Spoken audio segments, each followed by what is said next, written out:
organisé par la DRDFE et la MIPROF. Je voudrais commencer par excuser l'absence de Madame Roxana Maracineanu, la secrétaire générale de la MIPROF, qui est en déplacement à Strasbourg et qui, voilà, aujourd'hui, exceptionnellement, ne pourra pas être présente à ce webinaire que nous organisons au-delà des océans entre La Réunion et Paris.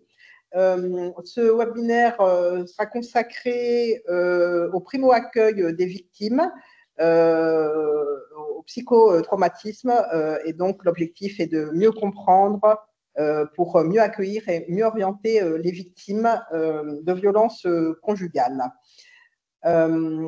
L'organisation de ce webinaire se fera d'abord dans une intervention à deux voix, pour à la fois comprendre le phénomène de psychotrauma et puis dans un deuxième temps, comment, après présentation du psychotrauma, accueillir la parole et orienter les victimes. Et puis on aura, comme nous le faisons toujours, un temps d'échange, de questions-réponses. Vous pourrez communiquer via le chat et la MIPROF, donc voilà, retranscrira, je dirais, vos questions et les intervenants répondront bien évidemment à vos questions. Et puis, on clôturera par une présentation, comme on le fait habituellement, de nos prochains rendez-vous. Donc, je voudrais vraiment remercier les membres de la communauté PAC Nouveau Départ d'être à nouveau présents à ce rendez-vous. Nous avions compris qu'un certain nombre de membres ont partagé en tout cas le lien de connexion et nous accueillons bien volontiers les membres de certains cercles professionnels qui sont aujourd'hui présents et on les remercie de leur présence. Et bien sûr, j'invite déjà, s'ils le souhaitent, ces nouveaux participants à rejoindre la communauté PAC Nouveau Départ pour faire grandir cette communauté, pour assurer collectivement la prise en charge des victimes de violences conjugales. Ces webinaires sont effectivement co-organisés, comme je le disais, par la DRDFE et la MIPROF. Ils sont destinés en priorité aux acteurs locaux engagés dans le cadre de PAC Nouveau Départ. Et pour nous, il est évidemment important de pouvoir voilà, utiliser en tout cas toute l'expertise territoriale, d'où la présence à nos côtés du docteur Gokal Singh, qui a bien voulu voilà, co-animer aujourd'hui ce troisième webinaire et je l'en remercie. Ces webinaires donc, sont conçus sur des thématiques générales et de plus en plus, au fur et à mesure de nos rendez-vous, les sujets sont de plus en plus précis pour pouvoir voilà, répondre bien sûr aux attentes précises, aux besoins de formation qui se sont exprimés. Le premier webinaire a été consacré à des données plutôt statistiques et aux données transmises par à la fois l'Observatoire national et l'ORBIF, l'Observatoire réunionnais des violences faites aux femmes. Et le second a été consacré aux violences au sein du couple à travers les définitions et les concepts. Oui, si on peut passer à la diapo suivante. Je voudrais faire juste un petit bilan du second webinaire pour vous indiquer que 89% des participants ont exprimé avoir acquis de nouvelles compétences ou de nouvelles connaissances à l'occasion de ce webinaire. Majoritairement, vous aviez déjà suivi des formations autour de ce sujet et un peu moins de 40% n'avaient encore jamais assisté à une formation sur ce type de sujet. Pour 94% de ceux qui ont suivi ce webinaire, vous avez trouvé le contenu clair et compréhensible. Et puis, 80% d'entre vous, des répondants en tout cas, ont affirmé pouvoir réutiliser ces ressources qui leur ont été présentées, soit pour s'en servir pour eux-mêmes, soit pour partager évidemment leurs connaissances avec d'autres collègues et surtout pour évidemment des mises en situation professionnelle. Donc voilà, on est satisfait bien évidemment de ce second webinaire et voilà, toutes les remarques pour faire progresser les contenus, bien sûr, nous les prendrons en compte, ce que nous essayons de faire dès ce troisième webinaire. Et donc, je passe sans plus tarder la parole à nos deux co-intervenants, que je vais se laisser se présenter avant une intervention à deux voix, comme je l'indiquais tout à l'heure.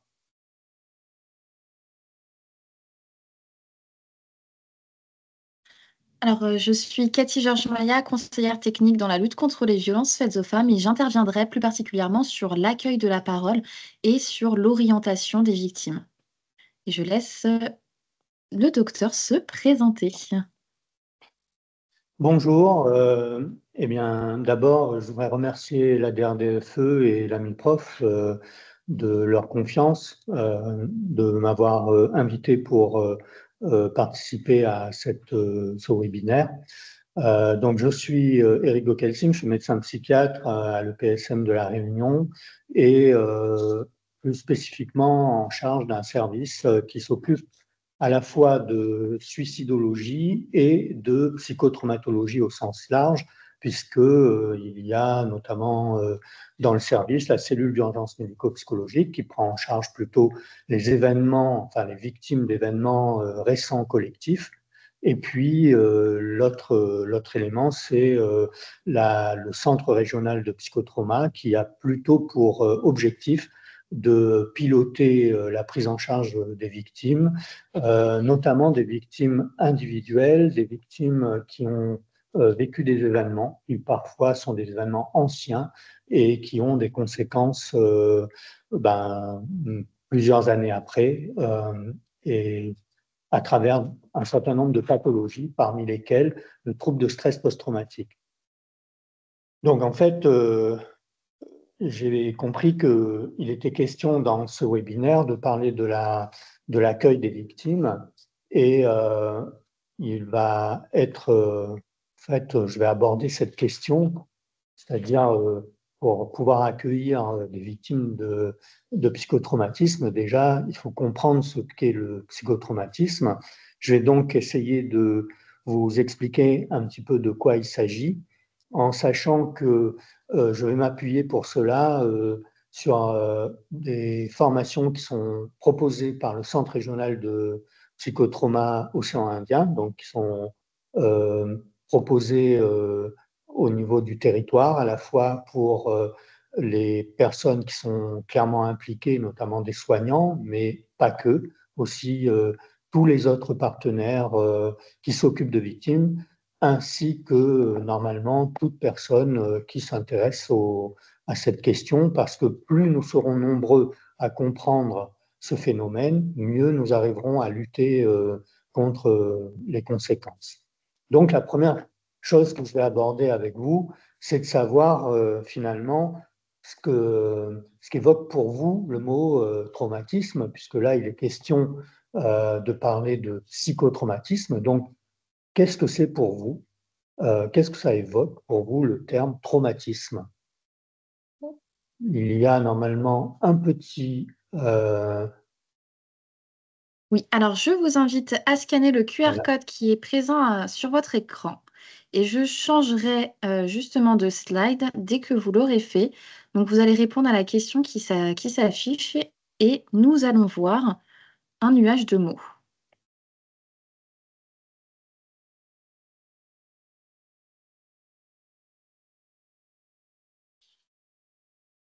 C'est le même QR code, hein, vous inquiétez pas, c'est le même QR code qui s'affiche.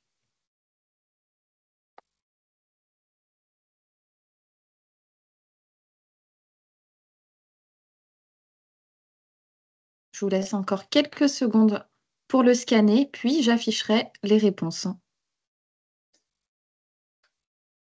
Donc la question là, c'est vraiment de voir qu'est-ce que ça évoque pour vous traumatisme au sens large.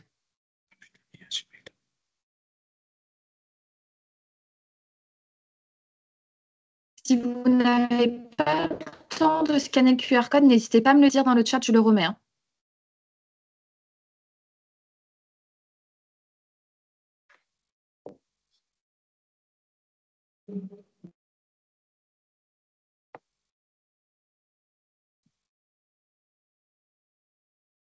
Mhm. Bon.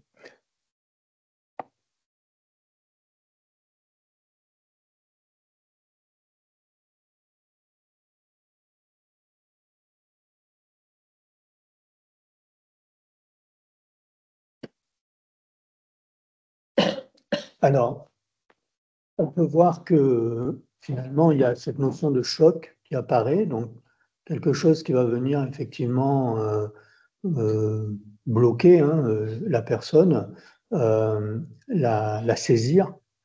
Je vois aussi violence, souffrance, donc qui sont plutôt, donc souffrance plutôt la conséquence, la violence plutôt, on va dire, l'origine.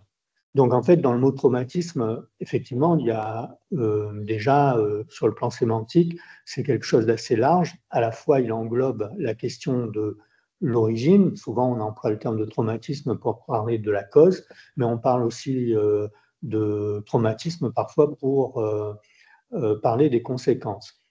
Euh, on peut peut-être passer à la diapo suivante qui va permettre effectivement de mieux parler du phénomène. Nous allons effectivement nous intéresser au psychotraumatisme, mais comme vous pouvez le voir, la première chose, le premier parallèle à faire, c'est avec cette notion de traumatisme qui peut survenir sur le corps. C'est-à-dire qu'en fait, on a l'habitude finalement de parler de traumatisme finalement en lien avec des choses qui peuvent avoir des conséquences sur le corps. Un accident de la route, par exemple, qui va causer finalement une blessure, une fracture. On voit avec notre petit bonhomme là qui a sa radio et ensuite son bras dans le plâtre. Donc, on peut effectivement penser que au terme de traumatisme peut s'associer fortement la question du corps. Mais à côté de ça, en fait, ben, il y a aussi des traumatismes qui atteignent plus spécifiquement l'appareil psychique euh, et donc qui vont avoir un peu les mêmes impacts. Je voudrais peut-être dire que finalement, il y a quand même un élément à prendre en compte, c'est que dans un cas comme dans l'autre, on peut voir le traumatisme comme quelque chose d'acquis. C'est-à-dire, en fait, on n'est pas avec. C'est plutôt la conséquence d'un accident de la vie, accident qui peut prendre différentes formes, comme on va le voir un peu plus tard. Ce que moi j'appellerais accident, c'est finalement la rencontre fortuite avec un événement qui va bousculer nos habitudes et qui va remettre en question finalement notre vécu. On peut peut-être passer à la diapo suivante. En tout cas, ce qu'on peut retenir là, c'est que vraiment, il y a cette question de, finalement d'événement qui va venir finalement entraîner ces conséquences, c'est-à-dire on n'est pas avec. C'est un événement. Alors justement, il peut être intéressant de savoir comment vous identifiez les événements qui sont potentiellement traumatiques. Parce que, en fait, vous verrez que j'emploie sciemment le terme potentiellement traumatique, parce que nous verrons un petit peu plus loin que c'est très variable d'un sujet à l'autre. Mais déjà, qu'est-ce que vous identifiez comme événement qui pourrait causer un traumatisme, et en particulier un traumatisme psychique? Donc, voilà, donc on a le deuxième QR code. Donc la question là, c'est qu'est-ce que vous connaissez comme situation qui peuvent entraîner un psychotraumatisme? Quels événements, selon vous, peuvent entraîner un psychotraumatisme?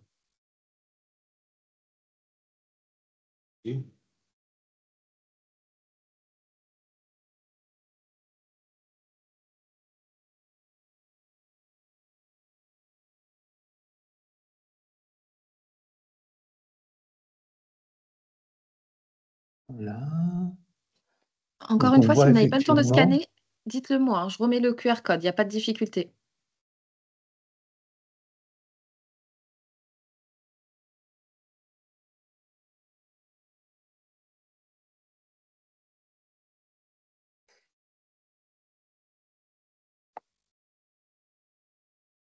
Alors, on voit plusieurs types d'événements que vous arrivez à identifier, avec en premier lieu cette notion d'agression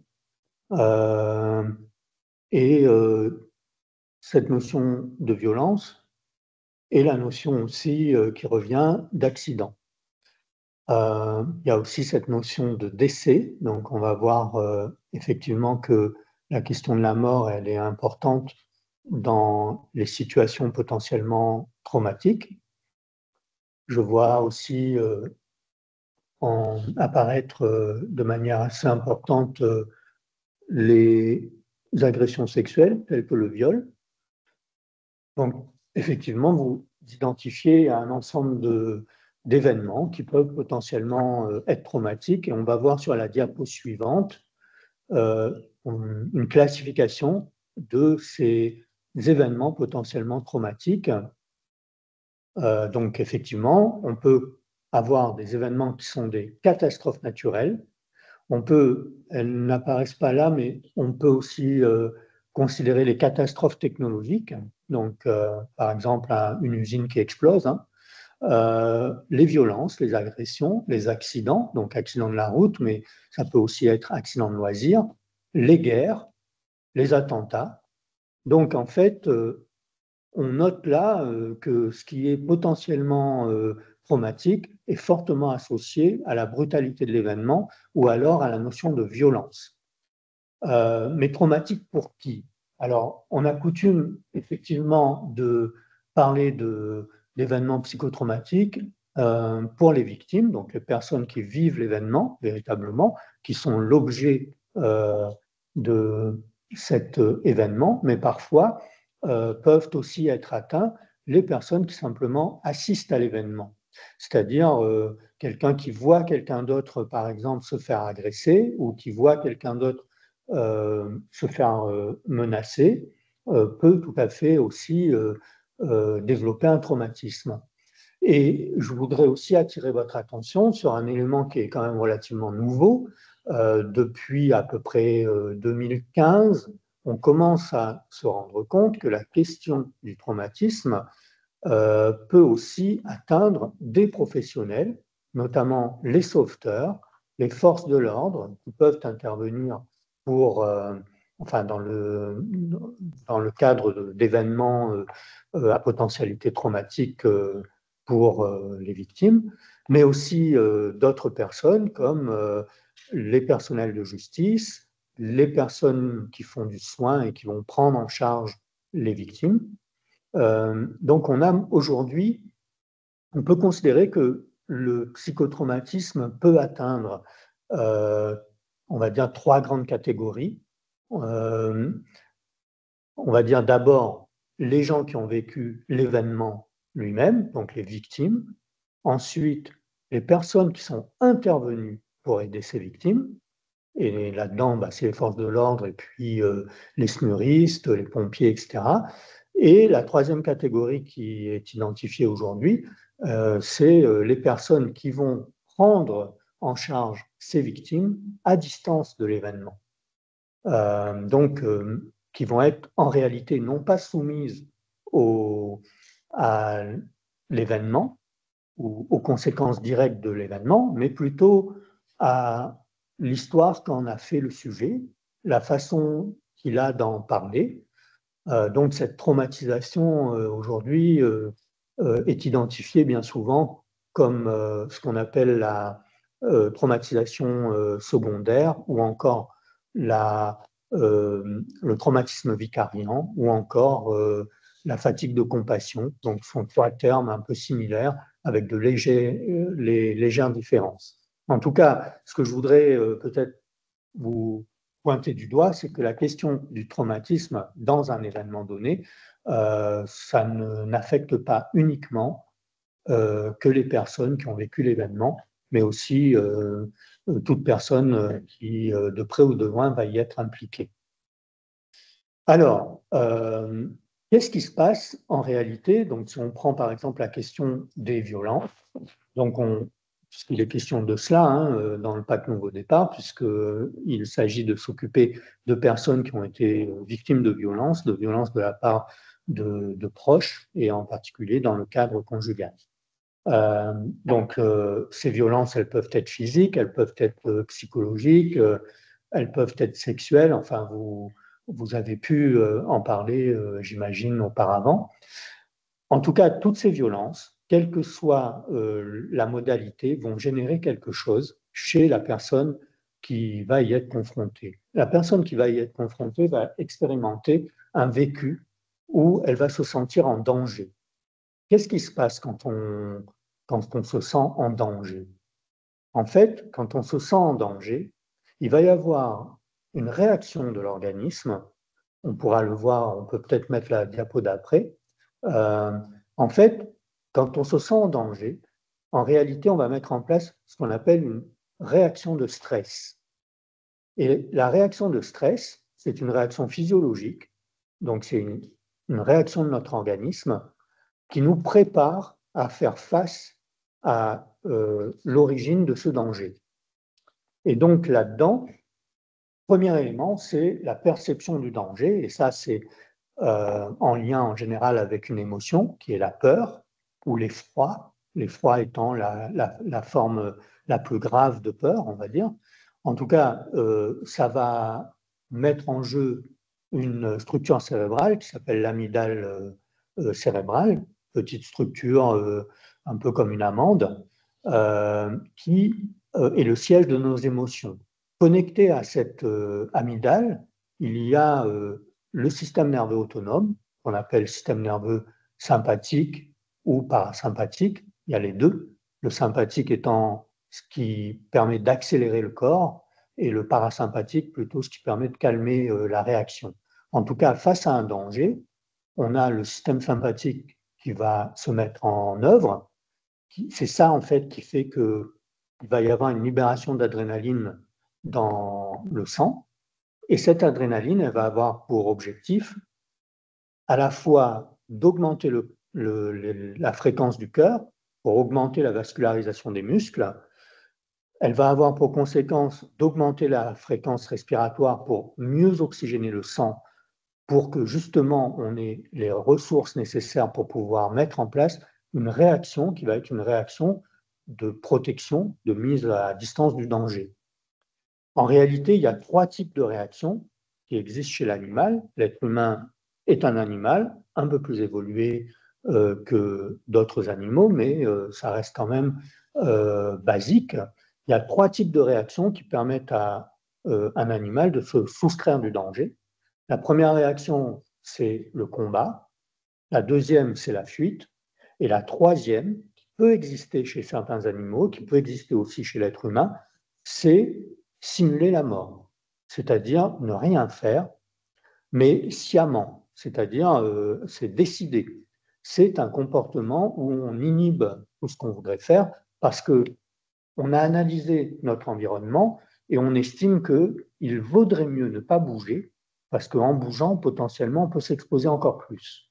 Mais c'est vraiment quelque chose que l'on décide consciemment et qui est à distinguer avec d'autres réactions, notamment des réactions désadaptées, qui signent en fait une déconnexion entre la vie psychique et le comportement physique. C'est ce qu'on appelle la dissociation. Il y a des situations dans lesquelles la peur est tellement intense et la réaction émotionnelle est tellement intense qu'elle devient paralysante, c'est-à-dire qu'il y a une coupure entre la vie psychique, les émotions et le corps. Et c'est là, dans cette situation-là, qu'on peut avoir des réactions qui sont des réactions un petit peu désadaptées, parce que ce sont des réactions où on n'arrive plus à se soustraire du danger, voire même de manière automatique, on peut même rester ou s'exposer davantage. Dans les réactions désadaptées, on a donc les réactions de sidération et on a les actes automatiques, entre autres. Donc des gens qui, par exemple, on est dans un stade de foot, il y a le feu, eh ben, de manière tout à fait désadaptée, on va se mettre à courir vers l'incendie. Et par contamination, notamment parce qu'on a vu d'autres personnes qui courent dans cette direction, et on va être contaminé et on va imiter. Mais on va imiter de manière réflexe et sans vraiment consciemment se rendre compte de ce que l'on fait. De même, lors de certaines agressions, cette coupure explique que finalement, la victime ne va plus bouger. Et c'est dans ce cadre-là, notamment, bien souvent, en cas de dissociation, qu'il va y avoir des agressions où les victimes ne vont pas se défendre. Et ça va même plus loin, puisque dans cette déconnexion du psychisme et du corps, à l'intérieur même du psychisme, il peut y avoir un isolement de certaines perceptions qui n'arrivent plus à la conscience et qui sont en réalité mises un peu en dehors de la conscience et qui peut expliquer pourquoi dans ce moment de sidération et dans ce moment de dissociation, eh ben, en fait, il va y avoir une amnésie de l'événement. Parce que ce qu'on perçoit de l'environnement à ce moment-là est totalement isolé de la conscience, un peu pour se protéger, hein, pour protéger la vie psychique, et du coup, c'est totalement mis à l'écart de la conscience, en sachant que cette amnésie traumatique, hein, elle peut revenir plus tard à la faveur de choses qui vont rappeler l'événement. Ce qui peut expliquer que parfois des victimes évoquent des événements très anciens dont ils n'avaient jamais parlé avant et qui reviennent à la conscience et qui en général est accompagné de sensations corporelles qui sont plus ou moins similaires à celles qu'elles avaient vécues à ce moment-là. On va passer à la diapo suivante, s'il vous plaît. Donc cette diapo, en fait, elle a pour but justement d'expliquer un peu ce que je viens de vous dire, c'est-à-dire que quand on perçoit le danger, la première réaction, c'est de se focaliser sur ce qui se passe, analyser notre environnement pour comprendre ce qui se passe et calculer de façon tout à fait inconsciente quelles sont nos chances si on fait tel ou tel comportement. Et de manière très très rapide, en général, on prend une décision et on met en place un comportement. Sauf que parfois, eh ben, on va avoir les émotions qui sont tellement intenses qu'il va y avoir cette déconnexion, cette dissociation qui peut se mettre en œuvre et qui explique ces comportements désadaptés que peuvent être la sidération, que peuvent être les actes automatiques, que peuvent être aussi parfois des comportements qui sont dangereux même pour la victime. On va passer à la diapo suivante. Celle-là, donc, a pour but finalement de résumer un petit peu ce que je viens de vous dire, c'est-à-dire que finalement, un événement potentiellement traumatique, c'est un événement dans lequel l'individu va se percevoir comme étant en danger, ce qui va entraîner une réaction de stress. La réaction de stress est une réaction physiologique, et heureusement qu'elle est là, hein, c'est ce qui nous permet de nous mobiliser et finalement de mettre en place des comportements de survie. Dans à peu près 80% des cas, cette réaction de survie, enfin ce comportement est adapté et passe par le combat, la fuite ou la simulation de la mort si on a estimé que c'était mieux de le faire. Je prends l'exemple d'un attentat. Hein, les individus qui ont vécu des attentats disent clairement que dans certaines situations, elles ont préféré ne pas bouger parce qu'elles savaient très bien que si elles bougeaient, c'était là qu'on allait leur tirer dessus. Mais c'est conscient. Et c'est à différencier, par exemple, avec des descriptions qui ont été faites dans la littérature, hein, historiquement, notamment c'est dans la Grande Armée de Napoléon, où les chirurgiens de l'époque avaient décrit ce qu'on appelait le vent du boulet, c'est-à-dire en fait, il y avait par exemple les généraux qui étaient sur leurs chevaux, en train de charger lors d'une bataille, et qui se faisaient tirer dessus avec des canons et qui finalement étaient tétanisés sur leur cheval et qui ne se mettaient pas à l'abri et risquaient donc de mourir. Et les chirurgiens de Napoléon avaient appelé ça le vent du boulet parce qu'ils pensaient que c'était un effet de l'air qui était déplacé quand ils sentaient le boulet passer à côté. En fait, aujourd'hui, on le sait, c'était une dissociation, une réaction totalement désadaptée, comme celles qui sont en orange, hein, c'est-à-dire des réactions émotionnellement intenses ou au contraire totalement déconnectées. Qui sont des réactions qui se manifestent par de l'agitation, de la sidération, des conduites automatiques et parfois aussi des manifestations somatiques. La réaction de stress, en général, c'est-à-dire la réaction biologique de stress, en général, elle s'arrête à partir du moment où la personne n'est plus en danger. Mais elle ne s'arrête pas du jour au lendemain, hein. Parfois, il faut quelques heures, voire quelques jours, pour que les choses rentrent dans l'ordre. Ce qui explique que parfois, quand on voit les gens, on va dire quelques heures après un accident, quelques heures après une agression, ils ont encore des comportements de stress, ils ont encore le cœur qui bat très vite, ils se sentent pas rassurés, ils ont des émotions intenses. Et en général, au bout d'un moment, ça va se calmer. Il y a des situations cependant où ça ne va pas se calmer parce que malheureusement, l'être humain, il a aussi cette, on va dire, cette particularité de se remémorer des choses et donc de se réexposer à l'événement de manière imaginaire avec les mêmes effets. Et s'il fait ça régulièrement, on va dire, c'est ce qui va faire qu'il va s'installer dans une chronicisation d'un état de stress. Et c'est ça qui va donner le trouble de stress post-traumatique, c'est-à-dire en fait le psychotrauma. C'est-à-dire le fait que cette réaction de stress ne puisse pas se calmer spontanément. Dans, on va dire, 40% des cas,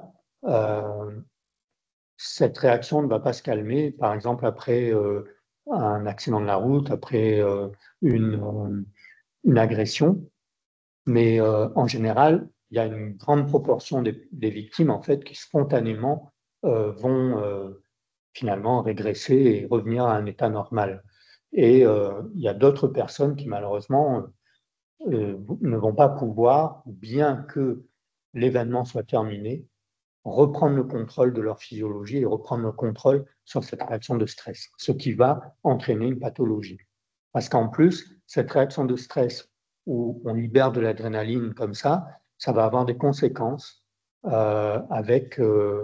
ça va avoir des conséquences sur le corps, sur les fonctions que nous pouvons avoir par ailleurs. Ça va décompenser des maladies endocriniennes, des maladies auto-immunes, et j'en passe.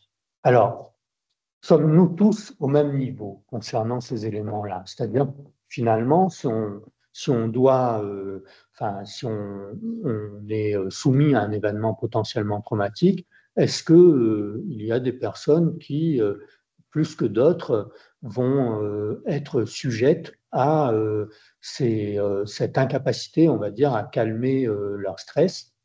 Alors, effectivement, nous ne sommes pas tous égaux. Il y a des facteurs de vulnérabilité au stress, comme il y a des facteurs de protection. Il y a des gens qui sont beaucoup plus vulnérables, et notamment parce qu'ils ont une histoire de vie compliquée, parce qu'ils ont par ailleurs des conditions de vie plus compliquées, parce qu'ils ont une pathologie associée qui affaiblit leur réaction. Donc ces personnes-là vont avoir plus de mal. Après, un autre élément qui va entrer en jeu, c'est l'événement qui aura été subi. Et notamment, aujourd'hui, par exemple, on sait qu'il y a des événements qui sont plus traumatogènes que d'autres. Et en particulier, les événements dans lesquels l'intentionnalité humaine est importante sont beaucoup plus traumatogènes. Quelqu'un qui subit un cyclone aura moins de risques de développer un trouble de stress post-traumatique que quelqu'un qui subit une agression. Parce que, en fait, je vais vous l'expliquer juste après, parce qu'en fait, il y a des choses sur lesquels on ne peut pas agir. Et notamment, voilà, sur un accident, sur une catastrophe naturelle, voilà, on n'a pas de contrôle là-dessus et ça, on l'admet. Sur une catastrophe technologique, un accident de la route, en réalité, si ça arrive, ce n'est pas spontanément en fonction de la volonté des gens. C'est un accident. Par contre, quand on agresse, là, en fait, c'est une intentionnalité qui nous renvoie à quelque chose d'extrêmement perturbant et difficile à comprendre et qui va finalement faire que nous aurons du mal à nous en remettre. D'un autre côté, il y a des facteurs qui peuvent nous protéger et notamment la façon dont on va être pris en charge après un événement. C'est-à-dire que si effectivement les victimes sont accueillies, sont accompagnées, sont finalement prises en considération, eh bien, elles vont avoir beaucoup plus de possibilités de s'en remettre.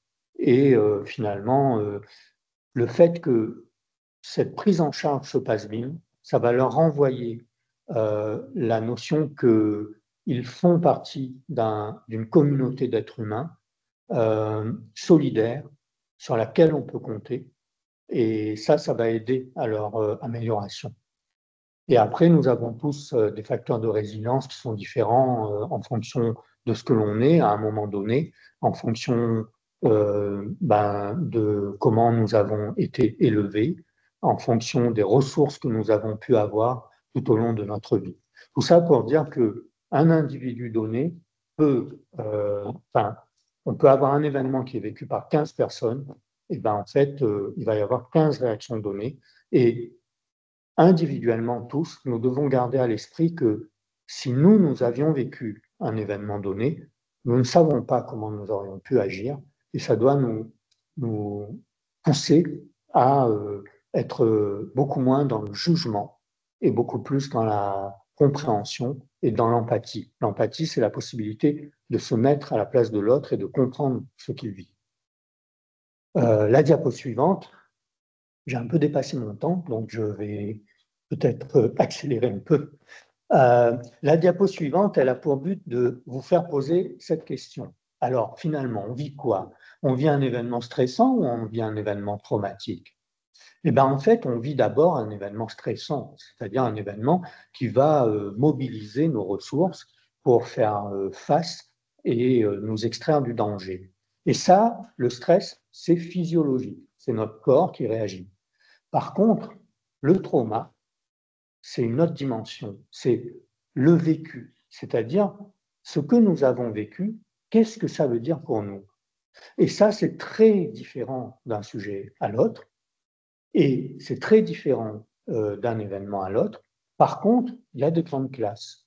Et en fait, classiquement, on dit que l'événement est traumatique s'il y a une confrontation au réel de la mort. Alors, je m'explique. Qu'est-ce que c'est que le réel? Ça, c'est un terme psychanalytique qui signifie quoi? Qui signifie en fait que vous rencontrez la mort, mais vous la rencontrez vraiment. C'est-à-dire que dans le terme mort, M-O-R-T, c'est un signifiant. Vous vous représentez ce que c'est, mais vous ne savez pas, vous ne l'avez jamais rencontré. Et si je vous dis la mort, vous allez vous représenter peut-être une figure avec une capuche, la faux, mais c'est une représentation. Et il n'y a que ceux qui l'ont rencontrée qui savent à quoi vraiment elle ressemble. Donc, c'est ça le réel de la mort. Il y a des gens qui vont être confrontés à ça, notamment si ils ont leur propre vie qui a été mise en danger. Donc, s'ils ont été témoins d'une situation où la vie de quelqu'un d'autre a été mise en danger, et parce qu'on va se mettre à la place de l'autre qui a été menacé. C'est aussi si on est confronté à des choses horribles, et notamment des corps démembrés, des choses, des corps abîmés, qui vont nous renvoyer finalement que nous aussi, ça pourrait nous arriver. Ou alors, apprendre brutalement qu'on a un proche qui est décédé brutalement, mais alors que ce n'était pas prévu, c'est-à-dire en gros, en général, c'est la mort brutale d'un sujet jeune dans une circonstance accidentelle, ou par homicide, ou par suicide, une mort brutale. Ça peut avoir un impact traumatique. Et puis, il y a la situation des violences sexuelles dans lesquelles l'individu va être confronté à ce qu'on appelle une mort psychique. C'est-à-dire que dans cette situation-là, l'individu va se vivre comme un objet.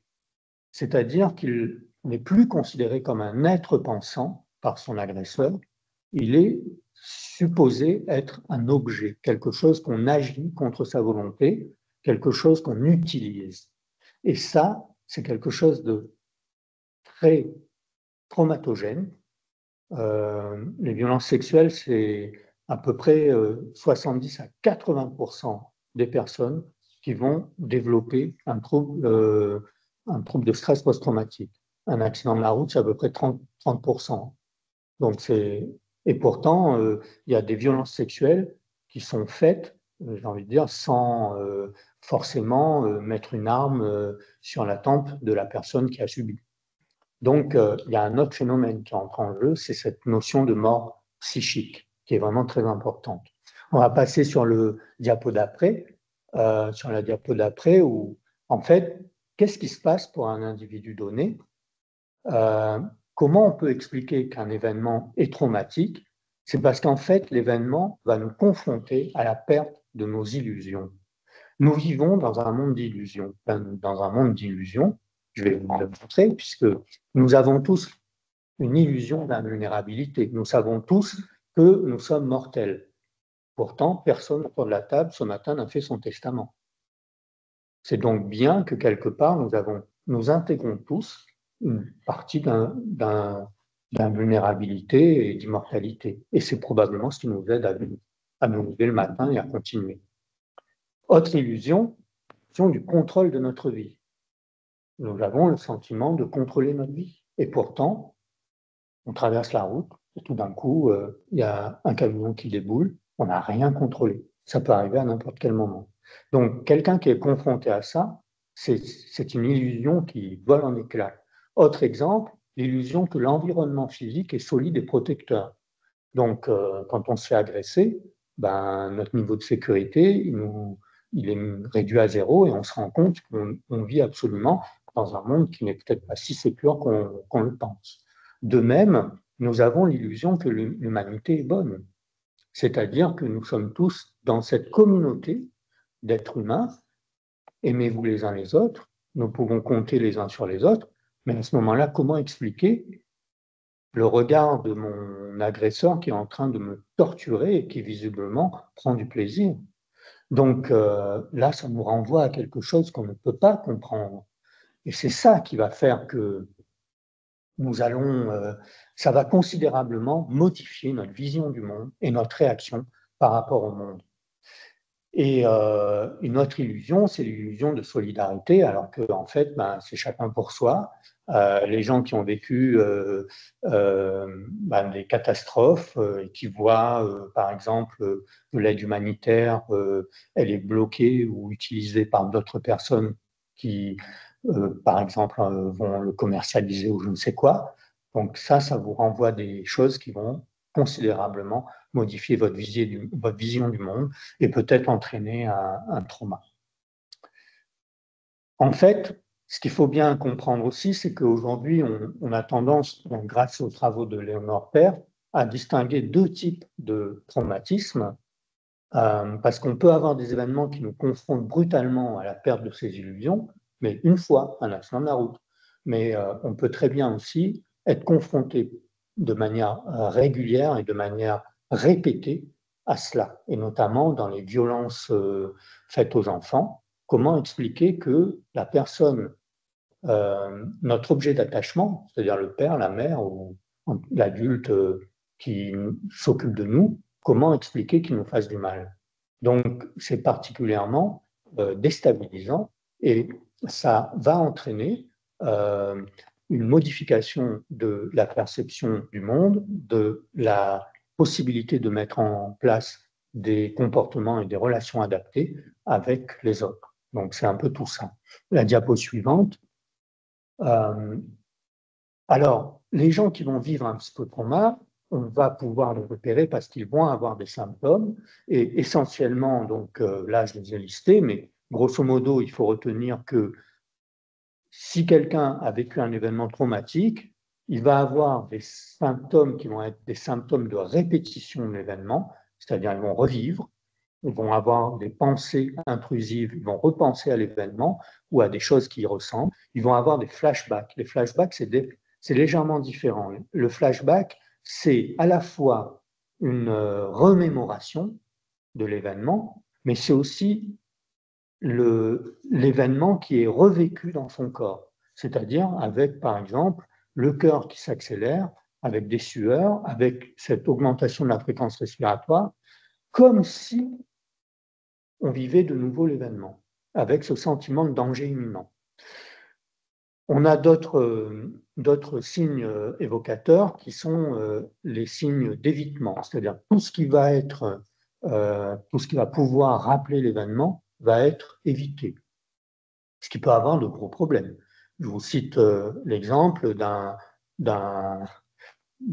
chauffeur de taxi qui a un accident de la route où il va tuer quelqu'un sur la 4 voies à Saint-Paul. Il ne pourra plus repasser sur cette 4 voies s'il n'a pas les soins adéquats. Et donc, ça va venir remettre en considération toute sa vie. Pour aller chercher quelqu'un qui habite le port, il va devoir passer par la route des Hauts. Vous imaginez toutes les contraintes que cela peut entraîner et les conséquences dans la vie de tous les jours. À côté de ça, il y a des réactions persistantes d'anxiété, de tristesse, des difficultés sur le plan cognitif avec des troubles de la mémoire, mais des troubles de la concentration, une difficulté à être ici et maintenant, en tout cas une modification dans sa façon d'être et sa façon de réagir qui peut être dépistée dans un entretien, dans ce que dit la personne, dans les réactions qu'elle met en œuvre.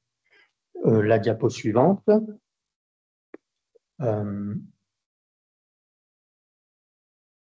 Voilà.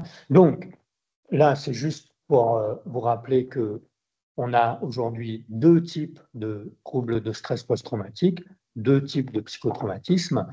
Un psychotraumatisme simple qui survient plutôt après l'événement unique, l'accident de la route, le cyclone, ce genre de choses. Et puis, aujourd'hui, on identifie aussi des troubles de stress post-traumatique complexes, des traumas complexes, qui surviennent plutôt chez des gens qui vont être confrontés de manière répétée à des événements. Et c'est le cas notamment des violences conjugales. On rentre dans cette catégorie parce que cette violence, elle est perpétuelle, elle est répétée. Ce niveau de stress que vivent les victimes de violences conjugales, il ne redescend jamais, il est perpétuel.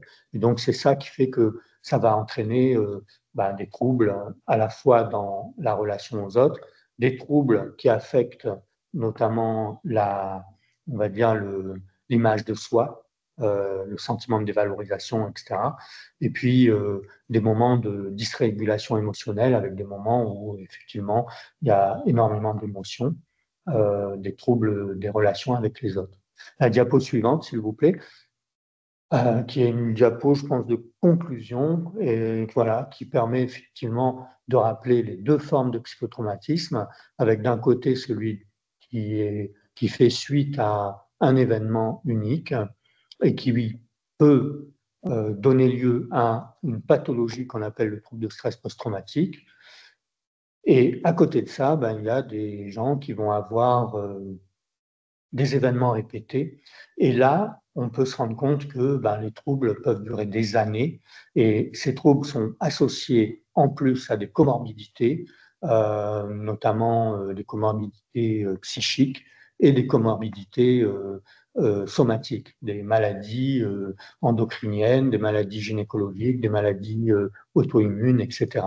Parce qu'il y a un déséquilibre permanent de la physiologie du stress.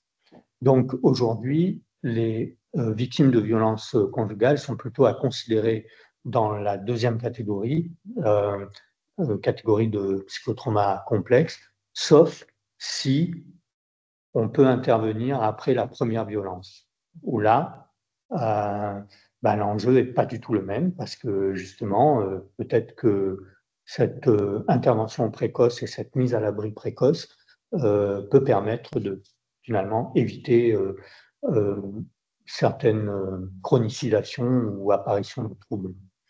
Je terminerai juste en disant que il est important de bien comprendre cela pour justement avoir un accueil de qualité. Parce que ce moment d'accueil, si on ne comprend pas ce qui est vécu par la victime, peut, ce moment d'accueil, s'il est mal fait, représenter une deuxième victimation, une survictimation, et peut représenter aussi, si on demande notamment à la personne de raconter pour la énième fois et on la réexpose aussi dans l'imaginaire à ce qu'elle a vécu et donc on réaxerbe, on exacerbe ces symptômes. Donc il y a des moments où il faut reprendre les choses dans les détails, mais il y a des moments où il n'est peut-être pas nécessaire de connaître les détails, mais simplement de dire aux gens « je vous crois et je vais vous aider ». Voilà, je vous remercie. Merci infiniment pour la richesse de votre intervention. Du coup, l'idée maintenant, c'est de comprendre comment on doit accueillir cette parole. Maintenant que vous avez compris comment la victime sera devant vous, ce qui se passe concrètement dans sa tête, ce qui se passe dans son corps aussi, après ces violences, ça va vous permettre d'adapter votre posture professionnelle justement à ces conséquences psychotraumatiques. Vous avez certainement beaucoup entendu parler de la libération de la parole, mais cette libération de la parole, elle doit systématiquement s'accompagner aussi d'une libération de l'écoute. Parce que comme l'a très justement dit le docteur, c'est que si on n'accueille pas correctement cette parole, eh ben on expose la victime à une seconde forme de violence et ça peut être absolument désastreux pour elle. Donc, dans un premier temps, ce que nous recommandons, c'est la pratique du questionnement systématique. Cette recommandation, elle a également été faite par la Haute Autorité de Santé pour tous les professionnels de santé, mais tout professionnel qui est en contact d'une personne, d'une femme, qui est susceptible du coup d'être victime de violence, est légitime à pratiquer ce questionnement systématique. Alors, vous allez me dire, oui, mais bon, comment je pose la question et puis la réaction de la victime, et ça s'entend complètement. Il n'y a pas de bonne question. Il n'existe absolument pas de bonne question. Nous, on vous a mis, vous le voyez à l'écran, des exemples, mais la bonne question à poser, c'est celle avec laquelle vous allez vous sentir à l'aise. En revanche, il existe des mauvaises questions. Je m'explique. Des questions, en fait, qui vont orienter la réponse. Par exemple, je reçois madame lors d'un entretien et je lui demande, est-ce que ça se passe bien avec votre compagnon? En fait, dans ma question, déjà, j'oriente la réponse à travers le mot bien. Ou est-ce que ça se passe mal avec votre compagnon? Encore une fois, j'oriente la réponse de la personne en face de moi. Plutôt privilégier des questions assez neutres. Comment ça se passe avec votre conjoint, avec votre petit ami, avec votre compagnon? Je sais que dans ma pratique professionnelle antérieure, je recevais beaucoup de victimes et je pratiquais le questionnement systématique et je recevais des personnes qui ne venaient pas forcément parce qu'elles étaient victimes de violences, hein. Je suis juriste de formation, donc je les recevais dans le cadre de permanences juridiques sur du droit du travail, du droit des étrangers, du droit pénal. Et moi, la question que je posais, qui est vraiment propre à moi, c'est est-ce que vous êtes ou vous avez déjà été victime de violences? Je préférais cette approche-là plus directe, mais encore une fois, c'est parce que j'étais à l'aise avec cette approche. L'idée, c'est que vous soyez à l'aise pour que vous ne vous mettiez pas en difficulté et encore une fois, pour pas aussi mettre mal à l'aise la personne en face de vous.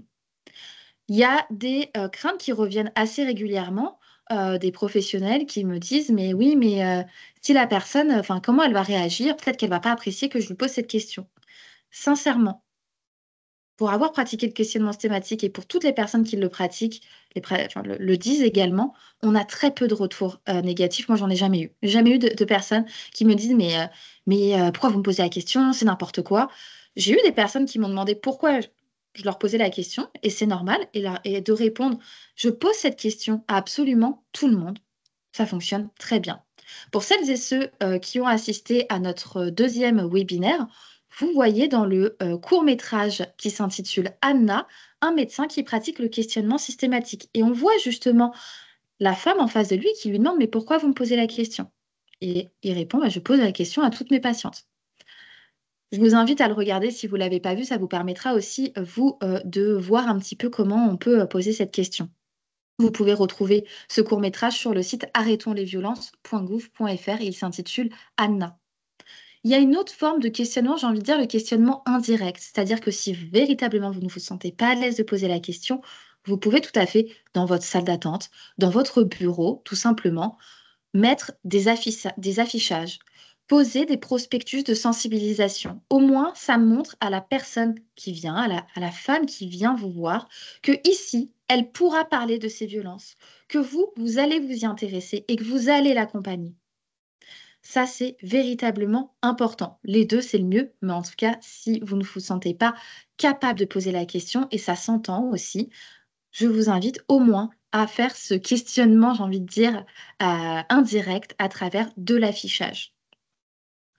Ensuite, une fois qu'on a posé cette question, une fois que la parole se libère, on passe à la phase d'écoute. Concrètement, comment j'accueille cette parole? Cette question, déjà, je ne vais pas la poser à n'importe quel moment, dans n'importe quelle condition. Il faut vraiment qu'il y ait réunir ces conditions, créer un climat propice à la libération de la parole. Si je suis dans un open space, c'est pas une très bonne idée de poser cette question parce qu'il n'y aura pas de confidentialité, il n'y aura pas ce côté intime avec la personne qui va favoriser justement la confiance et l'échange.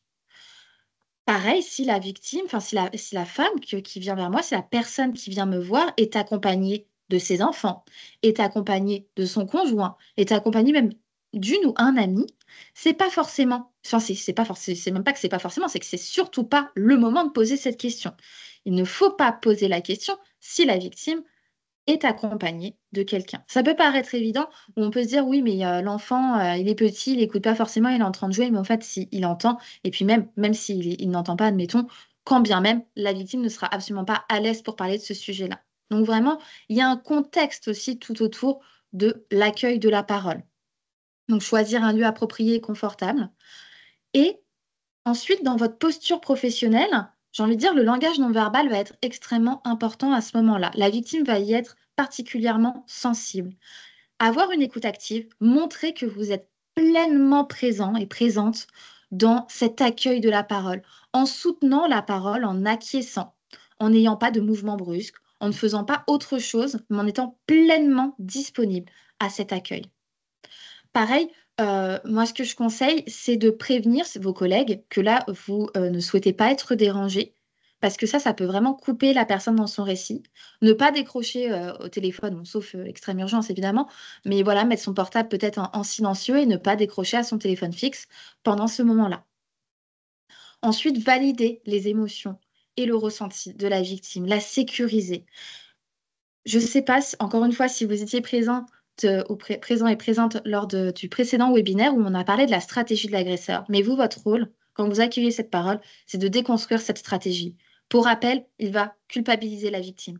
Il va l'isoler. Il va lui faire croire que c'est de sa faute. Il va complètement la dévaloriser pendant des mois, pendant des années. Donc vous, votre rôle, ça va être de déconstruire petit à petit justement ces mécanismes et cette stratégie. Il l'isole, bah, vous lui montrez que vous êtes là et qu'elle n'est pas toute seule, contrairement à ce qui a pu lui faire croire. Il la culpabilise, vous rappelez justement qu'elle n'y est pour rien et que rien au monde ne justifie l'utilisation de la violence. Il la dévalorise, vous lui rappelez que c'est extrêmement courageux ce qu'elle est en train de faire et que justement, tout ce qu'il a pu lui dire, ça fait partie de sa stratégie et que c'est en rien de sa faute et que cette dévalorisation fait partie de cette stratégie et que rien le fait qu'elle soit présente devant vous et qu'elle vous en parle, ça prouve son courage et sa force. Tout ça, ça va être extrêmement important parce qu'elle va avoir tendance à remettre la faute sur elle. Oui, mais bon, s'il a été violent, c'est parce que je ne l'ai pas prévenu que je rentrais un peu plus tard ce soir parce que j'avais des bouchons. Elle va tout le temps justifier les violences exercées sur elle, parce que c'est les propos de l'auteur, hein, concrètement, ce que vous entendez. C'est la petite voix de l'auteur qui s'est inscrite, au fait, dans son cerveau. Donc vous, votre rôle, ça va vraiment être de déconstruire tout ça et de valider ses émotions, son vécu. Ensuite, laisser à la victime le contrôle de la situation. C'est-à-dire on ne va rien imposer. On va simplement suggérer. Tout simplement, dans l'utilisation des mots que vous allez employer, ça a son importance. Je ne vais pas dire il faut déposer plainte. Je vais dire madame, vous pouvez déposer plainte. Privilégier, vous pouvez, à vous devez. Pourquoi? Parce que dans vous devez, vous faites là, à ce moment-là, vous-même, vous êtes en train de lui donner une injonction. Pendant des mois, pendant des années, elle a été sous emprise. Elle n'a eu de cesse de recevoir ces injonctions. Vous lui redonnez le pouvoir dans sa vie d'être actrice de ses choix. Vous la repositionnez au centre de ses choix. Vous avez la possibilité de vous pouvez.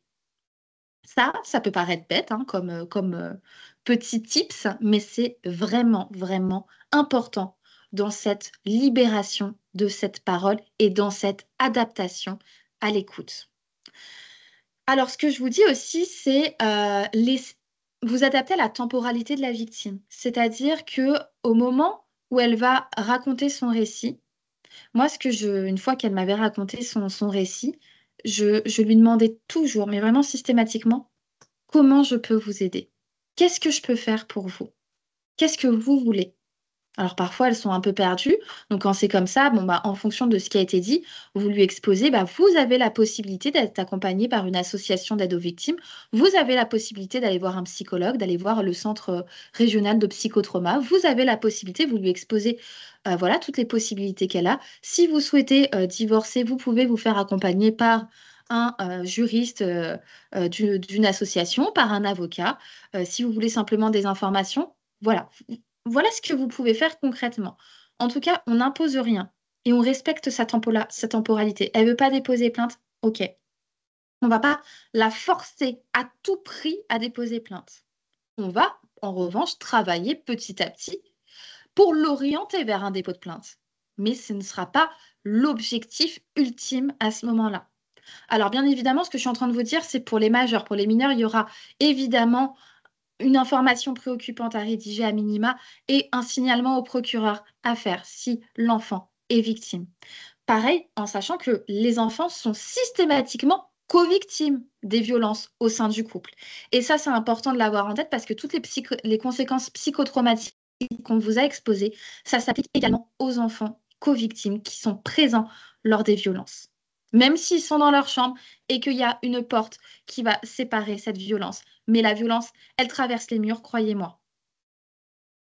Alors, juste avant de vous dire ce qu'il faut dire, histoire de vous tenir en éveil pour cette fin de webinaire, est-ce que dans le chat, justement, après tout ce qu'on vient de se dire, vous pouvez me citer, selon vous, la phrase ou les phrases qu'il faudrait absolument dire à une personne lorsqu'on la reçoit et qu'elle nous raconte qu'elle a été victime de violence? Je vous laisse, encore une fois, je vais afficher le chat pour voir vos réponses. Allez-y, dites-moi, vous. Évidemment, ça me fait plaisir que la première phrase qui apparaisse, ce soit « je vous crois ». Effectivement, c'est la première chose à dire. Est-ce qu'il y a peut-être d'autres phrases à dire?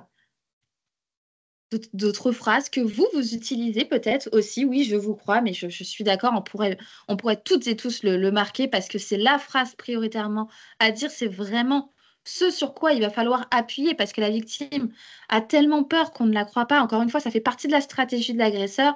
Nous, on n'est pas... alors, je ne sais pas s'il y a des policiers, des gendarmes dans ce webinaire, mais en tout cas, l'idée, c'est qu'on est dans l'accueil de la parole, on n'est pas dans une audition, on n'est pas des magistrats non plus, on n'est pas à la recherche de la vérité absolue. On est simplement en train d'écouter une personne qui est dans une souffrance extrême et bah, moi, personnellement, quoi qu'elle me dise, je la crois parce que mon métier, c'est de la croire et ce n'est pas de la juger ou de savoir si ce qu'elle me dit est vrai. Il y a des personnes pour qui c'est le métier, mais en tout cas, ce n'est pas le nôtre. Je vous écoute, oui, effectivement. Je suis là pour vous accompagner complètement. On l'a dit, la stratégie de l'agresseur, c'est de faire croire à la victime qu'elle est toute seule. Mais en fait, non, elle n'est pas toute seule. Nous, on est là, professionnels, pour l'accompagner. N'hésitez pas à revenir vers moi. Oui, ça fait partie aussi de ce réseau, de montrer à la victime qu'elle n'est pas seule. Ça va de pair avec je suis là pour vous aider. Et aussi, ça va de pair avec le fait de respecter la temporalité de la victime.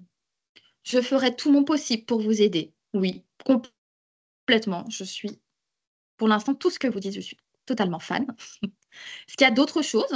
Peut-être repenser à sa stratégie de l'agresseur. Il isole. Bon, là, on a vu les phrases pour déconstruire ça. Il la culpabilise. Qu'est-ce qu'on pourrait dire pour la faire déculpabiliser? Est-ce que vous pouvez me trouver des... Effectivement, ce n'est pas de votre faute. Mais oui, ça peut paraître anodin et évident, mais ce n'est pas de votre faute. Vous êtes courageux, vous êtes courageuse. C'est extrêmement important de rappeler ça lors de l'entretien. Parce que même si elle va pas vous le dire, elle va quand même il y en a qui vont dire mais au fait c'est pas si grave ce que je vis et puis peut-être que j'en rajoute et puis c'est pas forcément légitime à en parler, mais en fait si vous êtes légitime à en parler, il n'y a pas de petite violence. Nous on ne va pas justement graduer ces violences. Ce que vous ressentez c'est légitime, vous faites bien d'en parler. Croyez en vous, oui, c'est important de croire en soi. Vous êtes importante, vous êtes victime. Alors oui, oui et non. Il faut faire attention aussi, dans le respect de la temporalité de la victime, de ne pas non plus tout le temps qualifier, alors là, c'est pas le cas, mais de ne pas qualifier les termes juridiquement. Je m'entends. C'est-à-dire qu'une personne qui va vous dire, voilà, il m'a forcé à avoir une relation sexuelle avec lui, bah, peut-être que le mot viol, il va être très violent pour elle.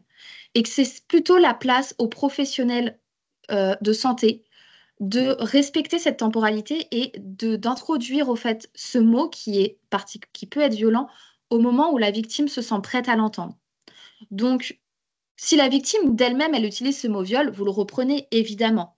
Par contre, rappelez que bah, forcer une personne à avoir une relation intime, c'est interdit par la loi. Ça, évidemment, dites-le. Par contre, vous n'êtes pas obligé de dire le mot viol si d'elle-même, elle ne vous l'a pas dit. Ça peut être, encore une fois, ça peut la braquer à ce moment-là, parce qu'elle, elle va pas sentir qu'elle est victime de viol. Vous êtes en sécurité dans notre structure. Oui, effectivement, ça fait partie aussi du cadre sécurisant de lui rappeler qu'ici, c'est confidentiel, qu'elle peut se confier à vous. Vous êtes une belle personne et très forte. Oui, très bien. Effectivement, toutes ces choses sont vraiment importantes pour la victime.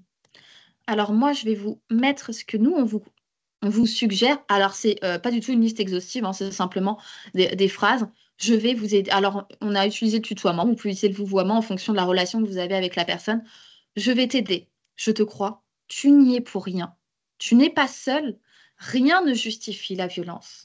La loi interdit et punit les violences. L'agresseur est le seul responsable des violences. Pareil, dans votre propos,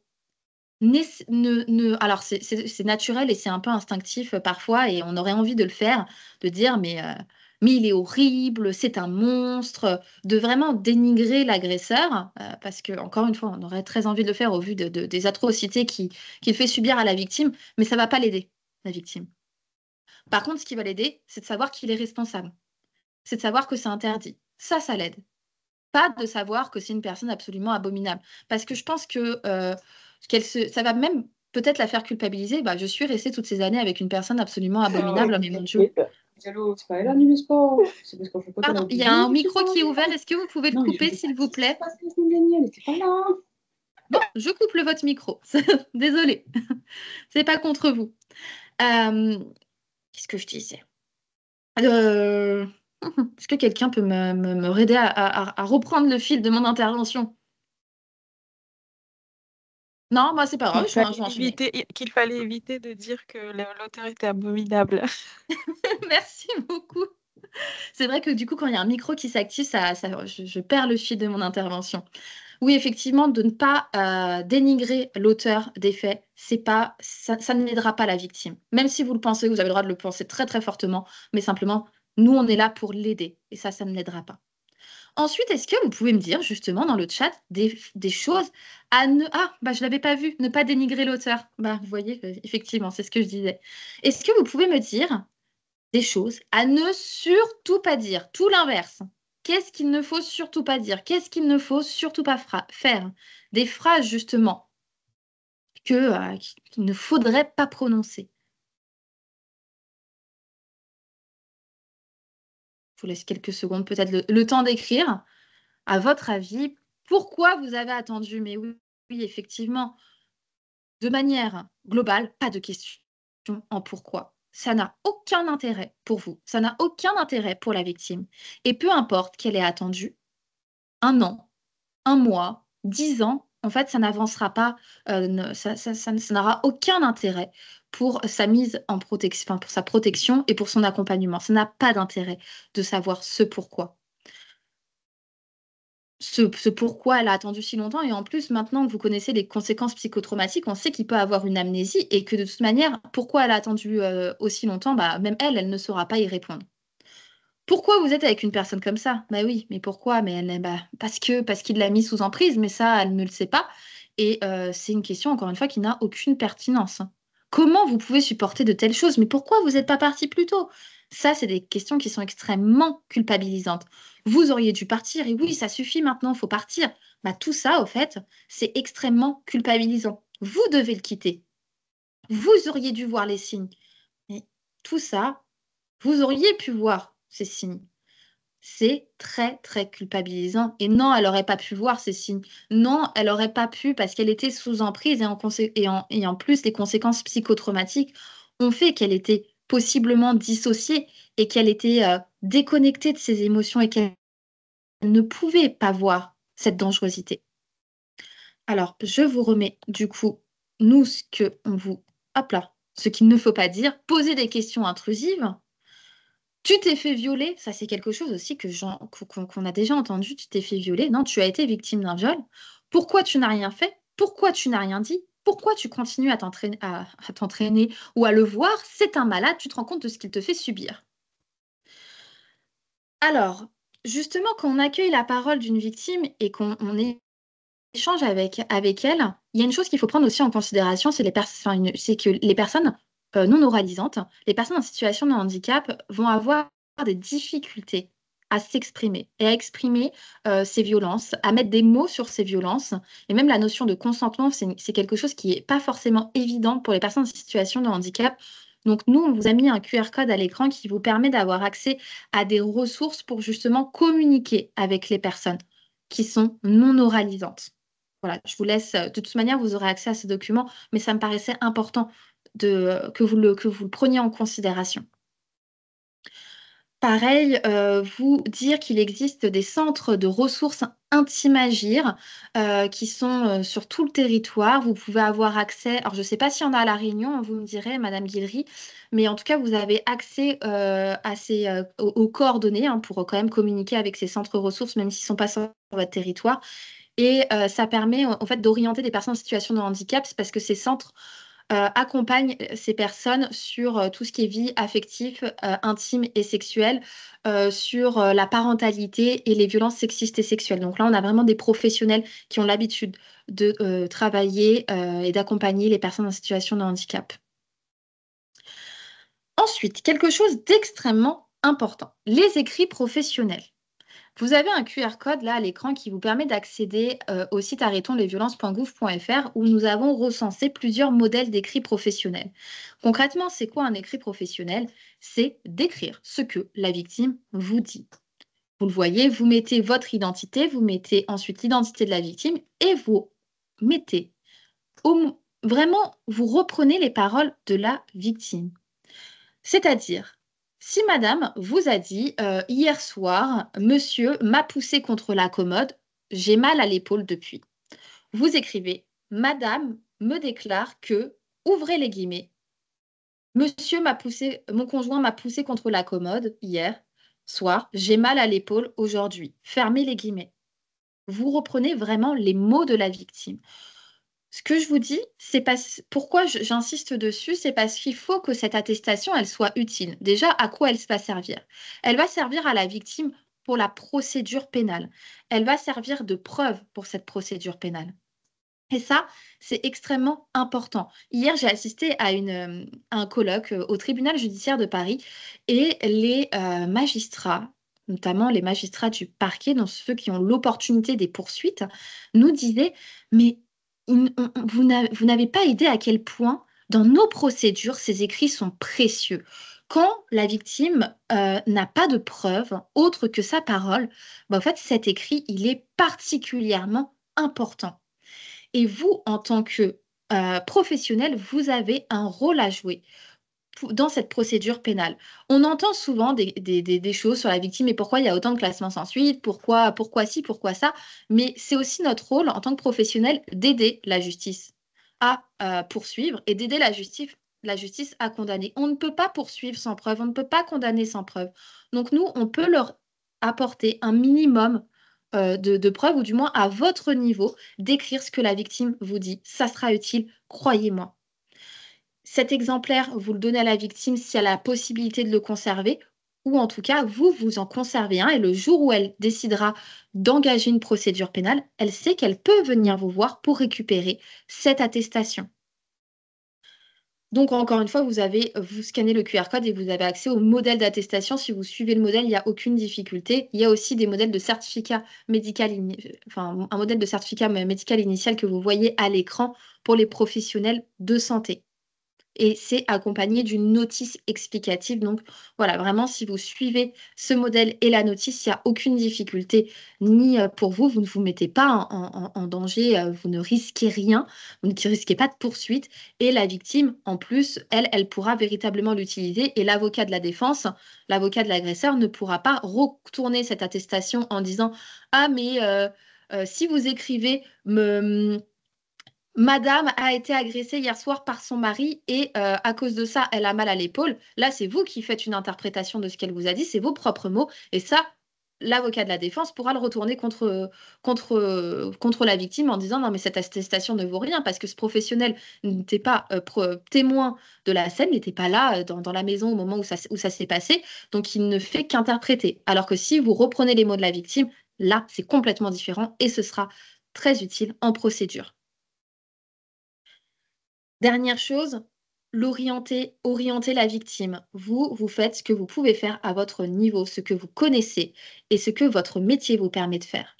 Mais il faut savoir aussi connaître ses limites et d'utiliser votre réseau de professionnels pour orienter efficacement la victime. On ne peut pas tout faire.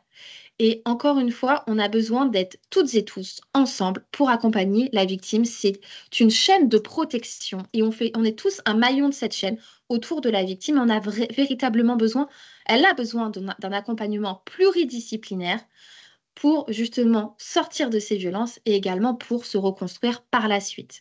Seuls des professionnels formés au psychotrauma peuvent travailler sur le psychotraumatisme. Ce n'est pas du tout votre rôle. Nous, l'objectif de cette formation, c'est de vous permettre de comprendre ce qui se passe, mais pas, on ne vous demande pas ensuite de faire un accompagnement psy. Ce n'est pas du tout ce qu'on vous demande. C'est vraiment juste pour votre connaissance personnelle et adapter de votre posture professionnelle et comprendre que la victime, parfois, elle va être ambivalente, parfois, ça va être un peu flou ce qu'elle va vous dire. Des fois, elle ne va plus se souvenir de certaines choses et que c'est normal. Voilà, c'est simplement pour votre information personnelle. Là, on vous a proposé une carte de soutien que vous pouvez remplir. Hein. Après, je suis sûre que Madame Guilry a aussi des documents à vous proposer justement pour permettre d'orienter efficacement la victime et de connaître les associations et les professionnels qui interviennent sur votre territoire. Pour finir, on vous a mis un petit récapitulatif des numéros utiles. Hein. Je vous invite à bien les avoir en tête et si vous ne savez pas, d'orienter vers ces numéros. Hop là, je reviens. C'est le moment des questions-réponses. Est-ce que vous avez justement des questions après tout ce qu'on vient de se dire?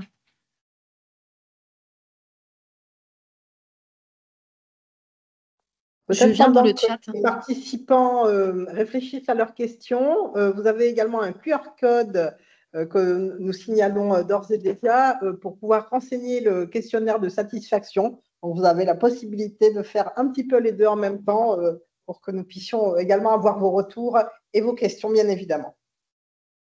Complètement. Et vous pouvez avoir également accès à des vidéos sur le site arrêtonslesviolences.gouv.fr, toujours le même, sur des paroles d'experts et d'expertes. Donc, vous pouvez y retrouver justement les conséquences psychotraumatiques en vidéo pour compléter l'intervention qui a été faite précédemment. Donc, n'hésitez pas à aller visionner ces vidéos en complément. Voilà, on vous les a mis également en lien dans le chat. Donc, si vous avez des questions, n'hésitez pas dans le chat à nous les poser. Aussi bien sur la première intervention que sur la mienne, hein.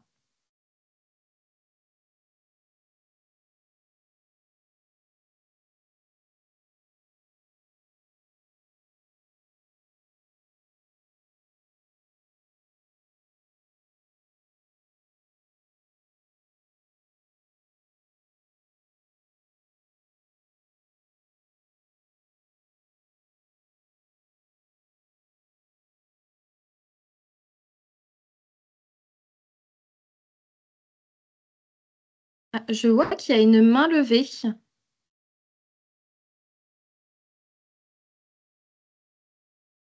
Oui, alors allez-y, vous pouvez poser votre question.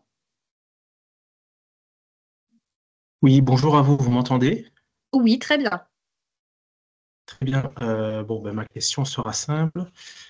Concernant, par exemple, je travaille dans une structure, on peut accueillir les personnes, soit on reçoit les coups de téléphone ou bien on les accueille, on va dire, en présentiel, voilà, physiquement parlant.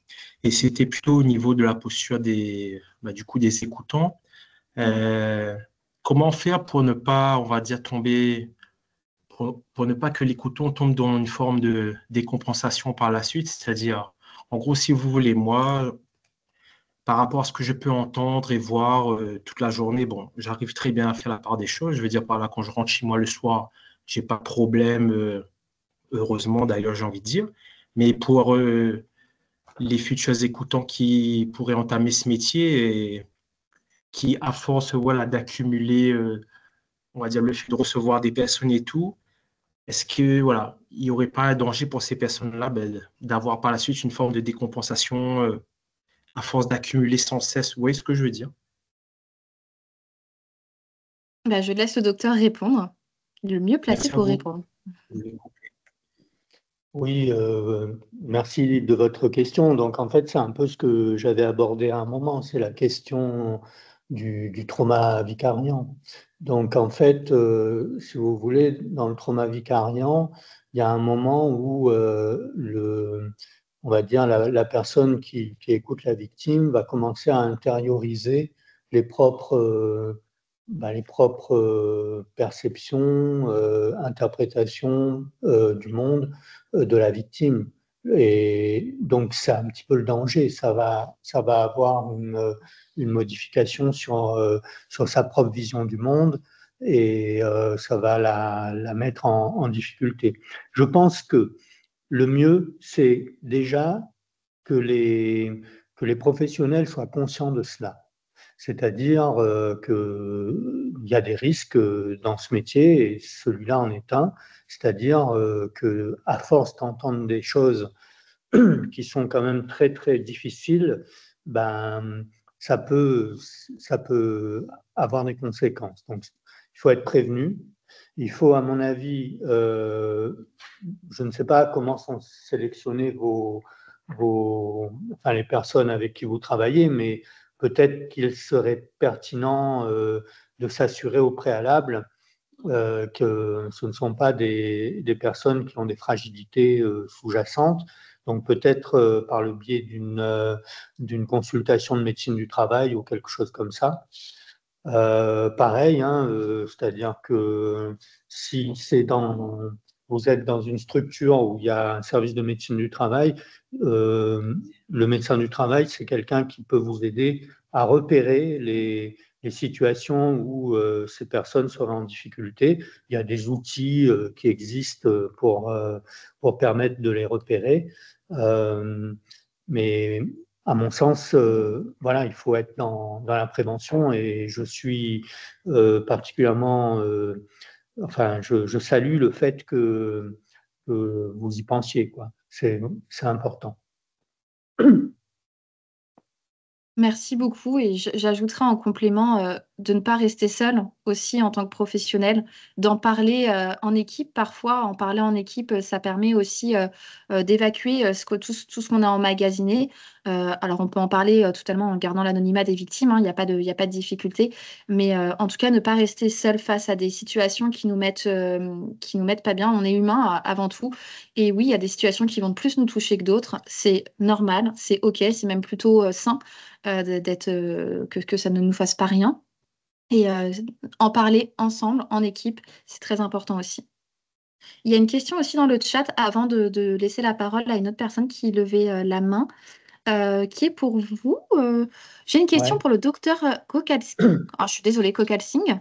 Considère-t-on qu'on peut guérir totalement d'un psychotraumatisme, notamment lorsqu'il est complexe?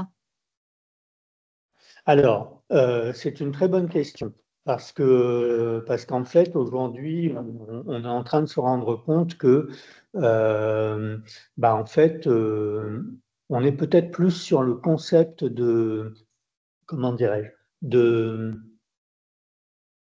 euh, de remédiation, en fait. C'est-à-dire, en fait, on est plus sur un concept d'amélioration des symptômes de manière à les rendre compatibles avec la vie de tous les jours. Je m'explique. Je fais une comparaison avec un traumatisme physique. Il y a des gens, ils ont eu un véritable fracas dans un accident de la route et il est illusoire de penser qu'on va pouvoir remplacer totalement les tissus qui sont lésés. Par contre, on peut tout à fait améliorer le fonctionnement des personnes, faire diminuer la douleur, les rendre, leur permettre un fonctionnement compatible avec la vie de tous les jours, peut-être avec un handicap par rapport à ce qu'ils ont été avant, mais en tout cas, il y a une manière il y a une possibilité de progresser, en tout cas de ne pas rester au même niveau de souffrance et au même niveau de handicap. Donc voilà, ça c'est vraiment une réponse en toute honnêteté, c'est-à-dire qu'aujourd'hui, je pense qu'il faut vraiment être clair avec ça. On ne peut pas réécrire l'histoire des gens. On ne peut pas gommer ce qui leur est arrivé. Par contre, on peut leur apprendre à vivre avec, on peut diminuer les symptômes difficiles, et puis on peut peut-être, pour certains, hein, parce que c'est vrai que j'en ai pas parlé là, mais il y a des personnes pour lesquelles ça va même être l'inverse que d'avoir vécu un événement à potentialité traumatique. Il y a des gens, ça va même leur permettre de croître, ça va même leur permettre de dépasser leurs limites. Et c'est un phénomène aujourd'hui qu'on appelle la croissance post-traumatique, qui est de plus en plus étudié et qui explique que il y a des personnes qui finalement se remettent peut-être pas avec les mêmes critères qu'avant l'événement, mais en font quelque part une force pour continuer à avancer. Donc, voilà, je voudrais juste citer la situation de M. Chardard, hein, qui a eu ce drame, qui a été attaqué par un requin, et aujourd'hui, il est champion paralympique, donc il en a fait une force. Et donc, je pense qu'il faut garder cette vision optimiste. Revenir à l'état antérieur, ce serait, à mon sens, malhonnête de faire croire ça aux gens. Par contre, les faire progresser par rapport à là où ils en sont, au moment où on les voit, ça, c'est évident. On peut améliorer leur situation. Merci beaucoup. On peut peut-être prendre une dernière question. Je vois qu'il y a une main levée. Monsieur Lepinet Henri Charles. Oui, bonjour, de la Croix-Rouge française. Euh, je suis sur Saint-Benoît, actuellement à l'île de la Réunion. Nous avons des structures d'accueil le matin. Et en fait, voilà, ma question, c'est que nous recevons tout type de public. Et le problème, c'est que nous recevons aussi des publics qui sont à la rue. Nous avons des maraudes et on a remarqué depuis peu de temps que les gens, quand ils viennent, ils veulent pas forcément, ils veulent juste parler, mais ils veulent pas forcément être suivis par rapport à les violences qu'ils ont reçues. Mhm. Faut savoir que la violence dans les rues sont énormes, en sachant qu'on fait des maraudes une fois par semaine. Et on remarque, la semaine dernière, par exemple, on a récupéré une femme qui a été battue dans les Hauts-de-Salazie, qui s'est retrouvée à Mrapanon. Et donc, elle ne voulait pas qu'on la ramène dans aucune structure, qu'on n'appelle pas le 115. Elle voulait juste de l'écoute, elle voulait juste boire un café avec nous. Et en fait, voilà la question, c'est que quand une personne ne veut pas être accompagnée par d'autres structures, quel est notre rôle à nous au niveau Croix-Rouge? On a aussi des bénévoles qui ne sont pas forcément formés aussi au soutien psy chez nous à la Croix-Rouge. Donc, quelle est notre orientation pour justement qu'on puisse les intégrer dans une structure où ils sont vraiment suivis? Madame Guilry, est-ce que vous voulez répondre? Ou vous souhaitez que je réponde? Vous me dites. Enfin, la question est complexe, c'est toute la difficulté de mettre peut-être les personnes en condition, mais là j'ai besoin des spécialistes autour de nous, les mettre en condition effectivement d'être accompagnés, parce qu'effectivement c'est très difficile pour les bénévoles de ne pas, en tout cas, tenter de répondre à ces situations. Dans l'exemple que vous citiez, Monsieur Lépiné, c'est comment on arrive à faire mieux tous ensemble. Peut-être qu'il y a un élément à prendre en compte, c'est que notre temporalité n'est pas celle des autres. Et donc, ce que je veux dire par là, c'est que bon, cette personne, si elle est venue vous voir, c'est qu'elle vous a perçu quand même comme une ressource. Par contre, peut-être qu'il faut attendre, travailler les choses avec elle pour aller plus loin. Mais voilà, vous l'avez dit, elle est venue surtout, à mon avis, enfin dans ce que vous dites qu'elle est venue pour avoir un moment finalement d'humanité, c'est-à-dire partager un café et un discours avec vous.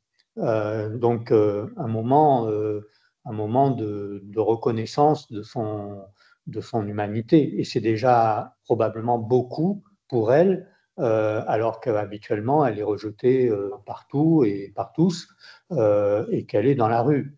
Donc c'est déjà un élément peut-être à souligner comme une mini-victoire.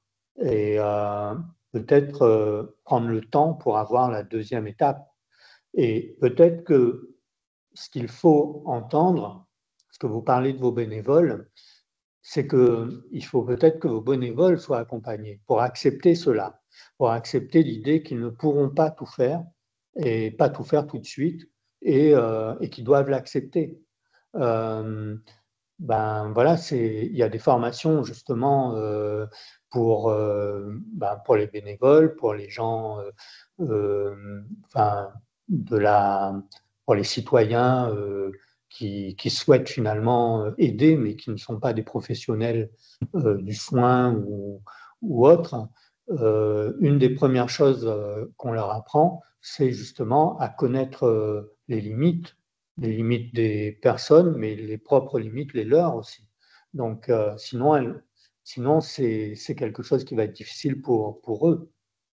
Donc, moi, je ne peux que vous engager à les orienter vers de la formation où une des premières choses qu'on va leur apprendre, c'est d'accepter de ne pas pouvoir tout faire.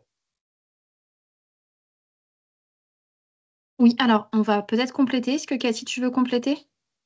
Oui, bonjour à toutes et tous. Nous, on est complètement en accord avec, et c'est ce que Cathy disait très bien, c'est la temporalité de la victime et pas la nôtre. Donc effectivement, il faut accepter qu'elle chemine Il y a quand même une petite limite, c'est le danger imminent. C'est-à-dire qu'il y a quand même des situations dans lesquelles il faut arriver, c'est ça la complexité, c'est pas simple, il faut arriver à évaluer le danger qu'elle encourt. Il y a quand même un nombre de féminicides important dans notre pays. Il y a aussi d'autres formes de féminicides indirects. Et donc, je pense, et Cathy a deux voix, mais il faut quand même orienter vers des professionnels de santé, à minima dans un premier temps, proposer à la victime de l'aide immédiate. Et si vraiment il y a des situations dans lesquelles vous vous dites elle est vraiment en danger, là, je crois qu'il faut prévenir les forces de sécurité quand même. Et vérifier également s'il y a des enfants, parce que s'il y a des enfants, il y aura un signalement qui devra être fait parce que tout mineur en danger doit faire l'objet d'un signalement.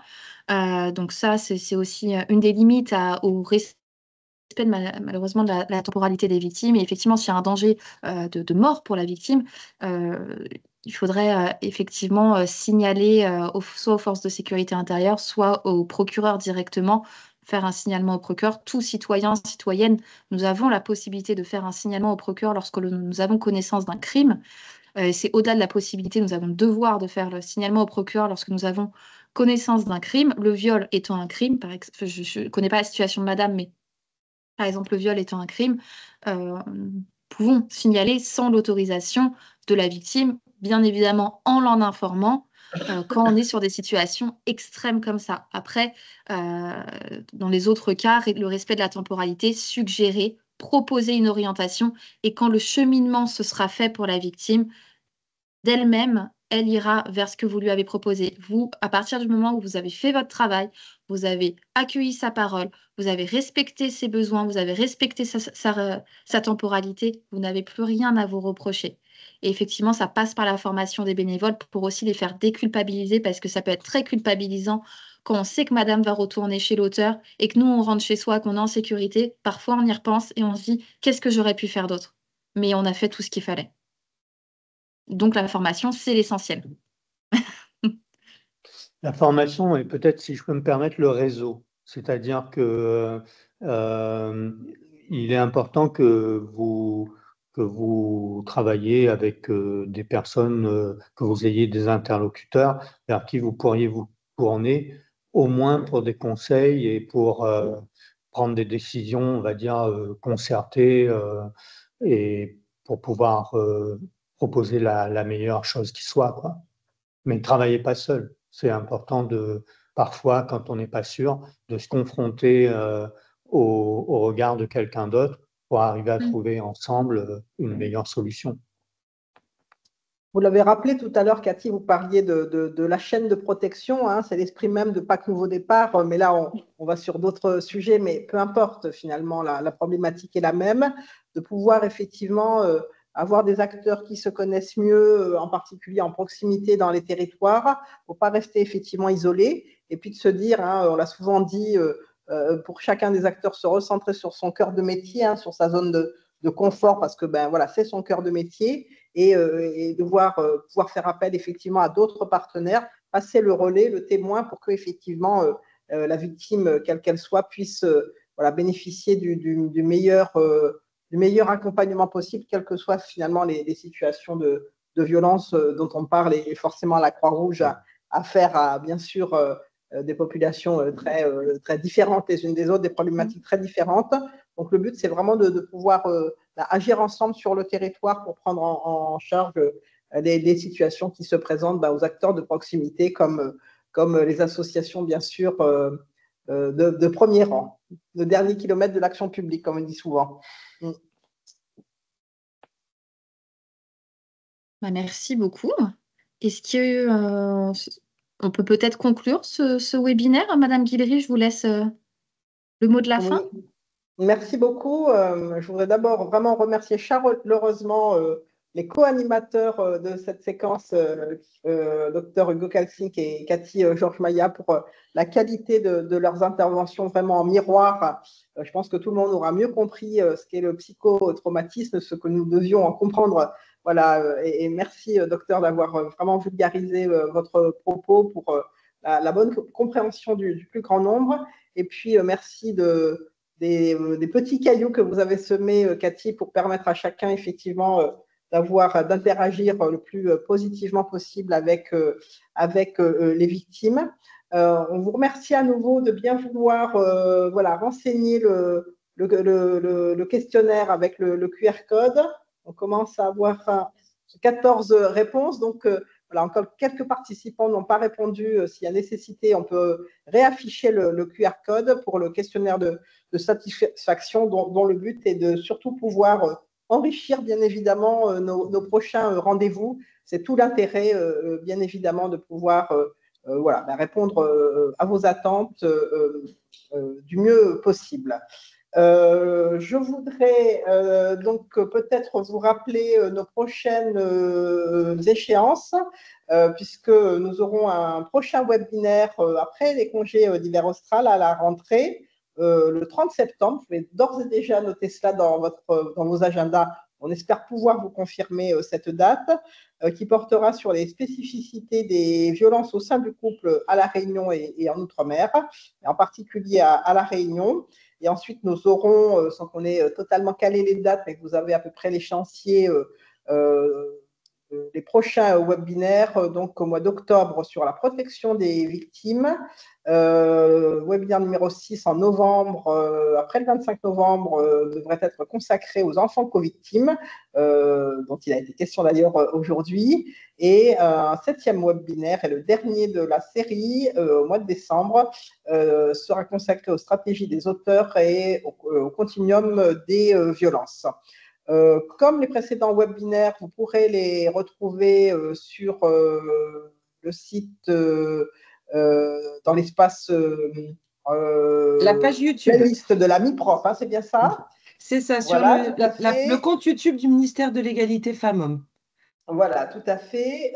Et donc, pour tous ceux, alors on va encore refaire une communication sur l'espace Rezana, voilà, donc du Pacte Nouveau Départ, pour pouvoir effectivement mettre à disposition de tous les membres de la communauté ces documents. Et puis, comme je le disais en propos introductif, nous avons accueilli des professionnels et des acteurs des territoires, aujourd'hui non membres de la communauté, parce que la bonne information a circulé et on s'en réjouit bien évidemment, mais surtout l'objectif est évidemment de pouvoir élargir cette communauté pour encore une fois vraiment travailler ensemble sur le territoire. Donc n'hésitez pas avec la prochaine slide à nous écrire sur l'adresse PAC Nouveau Départ qui va s'afficher voilà, d'ici quelques secondes, ou à nous téléphoner au 02 62 40 78 42. Voilà, on serait très, très intéressés de pouvoir accueillir voilà, les professionnels qui ont souhaité effectivement participer au webinaire aujourd'hui. Ça veut dire que ça a de l'intérêt de travailler évidemment tous ensemble et de trouver ensemble les réponses, chacun dans son champ de compétences et d'intervention. Et puis, écoutez, vraiment, on vous dit à très bientôt. On va continuer surtout à mettre en place l'expérimentation PAC Nouveau Départ donc dans le territoire Est, hein, puisque c'est la deuxième zone de déploiement. Et puis, voilà, nous allons nous retrouver voilà, en différentes séquences de sensibilisation, webinaires et rencontres de la communauté à la rentrée de septembre. Mais en attendant, la vie continue et surtout les prises en charge continuent. C'est ça qui est important. Merci infiniment à toutes et tous. Merci beaucoup et on vous dit Merci à beaucoup. très bientôt.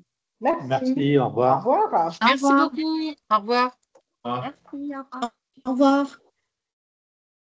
Au revoir, merci. Au revoir, merci.